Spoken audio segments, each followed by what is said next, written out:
மக்களே வணக்கம் மக்களே, வாங்க மக்களே. இங்கே பாருங்கள், இஞ்சி பாருங்கள். இஞ்சினா மா இஞ்சின்னு சொல்லுவாங்கள்ல, இங்கே பாருங்கள்.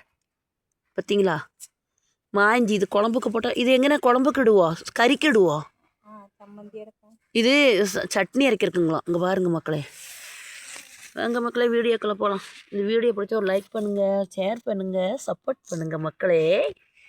இங்கே பாருங்கள், பார்த்தீங்களா, மா இஞ்சி தெரியுதுங்களா?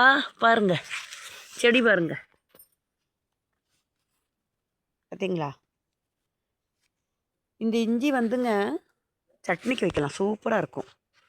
ஊறுகாய்க்கு வைக்கலாம், ஊறுகாய்க்கு வைக்க நல்லா இருக்குல்ல. அச்சாரிட்டா நல்லா உண்டாவும்ல, அச்சாருக்கு சூப்பராகிட்டு உண்டாவும். நான் കഴിച്ചിട്ടുണ്ട് ஒரு வீட்டில். பார்த்தீங்களா மக்களே, இதான் மாங்காய் இஞ்சின்னு சொல்கிறாங்க. சரி, ஓகே மக்களே.